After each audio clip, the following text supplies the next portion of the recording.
I'm here with Ms. Rivas, and I'm going to start interviewing her. I have a couple of questions I want to ask you. First off, can you tell me a little bit about your educational background?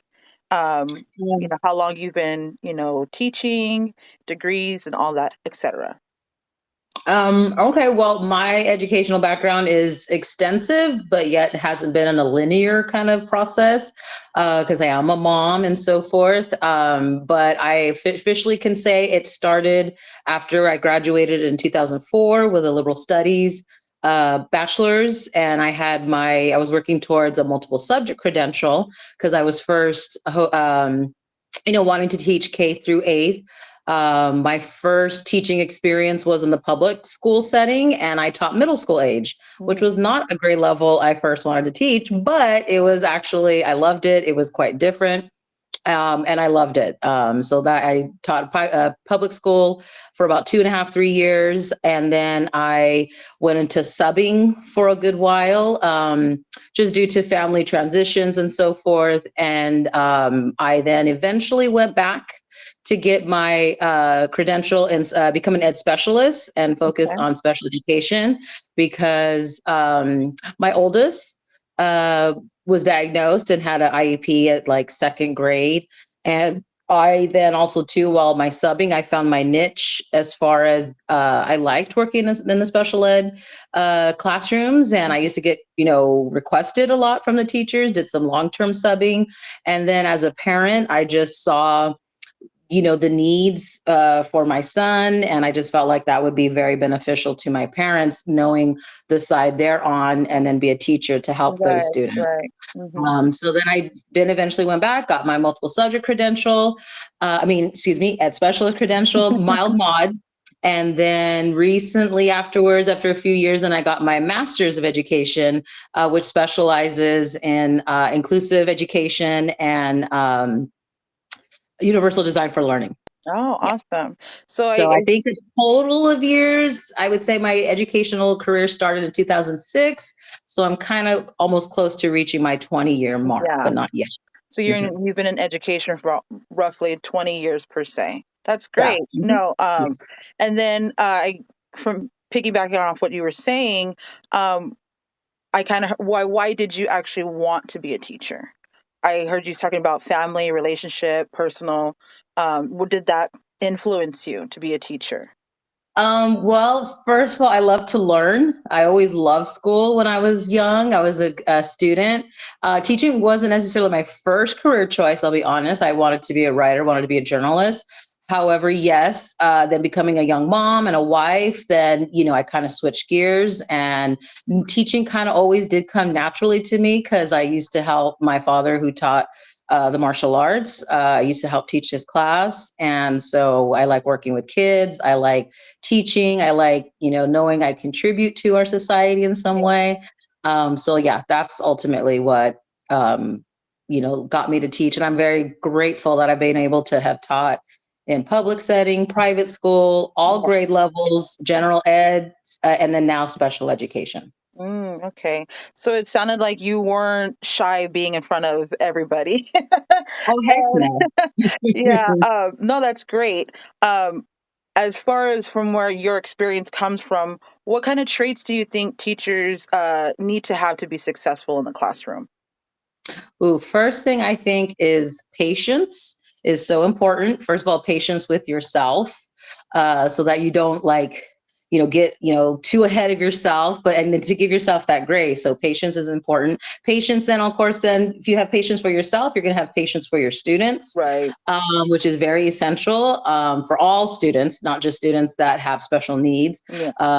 because there's so many factors that our students and different needs they have.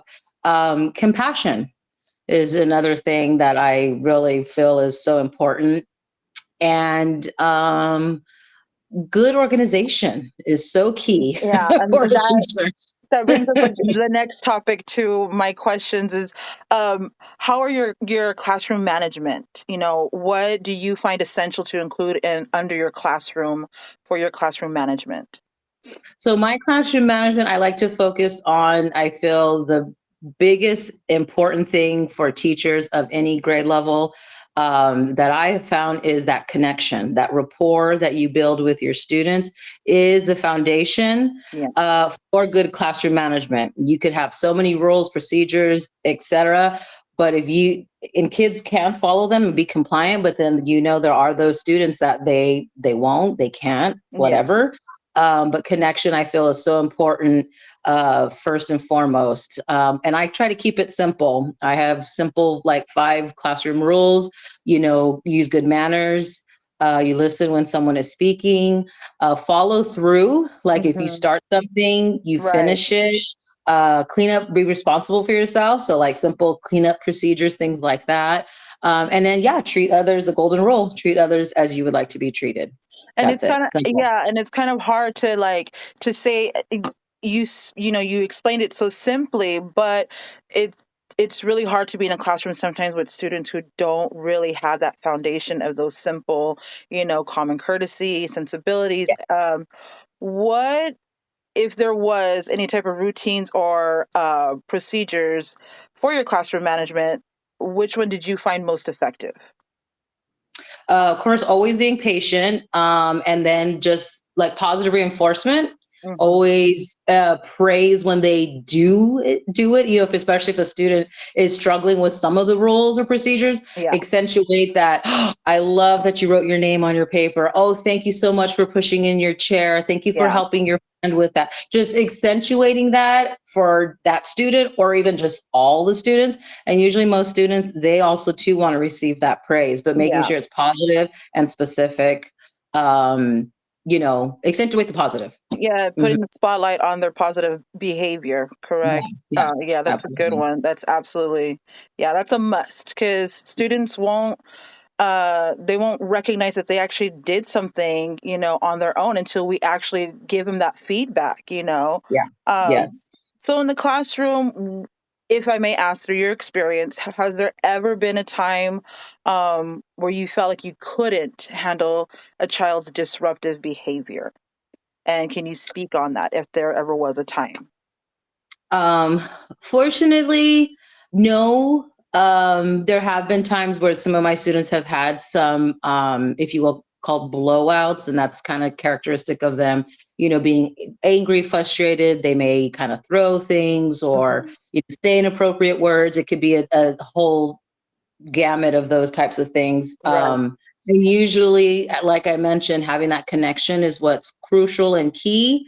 And most of the time, like it's just teachers being aware that behavior is communication and a right, student is trying to communicate that need. And if there was ever a time that I couldn't or I felt overwhelmed, I knew I had support, right. from other, like an aide in my classroom, or if I had to call for my admin or a liaison, Mhm. I could do that. So there was always a support or another teacher, but usually sometimes a break, a little, giving that student some space, having them like sit in a quiet corner or go outside and then Mhm. like just talk with them afterwards or separately, kind of removing and giving them that space. That usually helps a lot, very Yeah. a lot. And that's Hmm. just like human nature. We need those brain breaks. We need that moment to just find clarity. So I get that. That's a great approach. If you were in a situation, let's go back on your experience as a Hmm. teacher. Um, if let's just say, as an example, a student was getting physically disruptive, how would you go about handling that? I have had that at different ages, not too much, thank you God. But always just trying to remind the student that, to think, make a good choice, that they are in a safe space, what could they do differently? Hmm.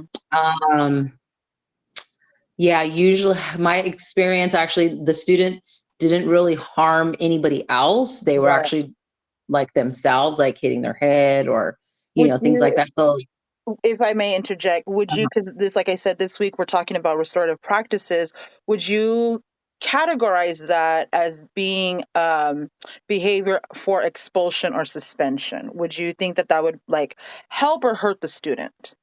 If there was negative um, behavior, if they, if there was a punitive action and they just said, no, you're suspended because you did this, would you think that would be helpful or hurtful to the student?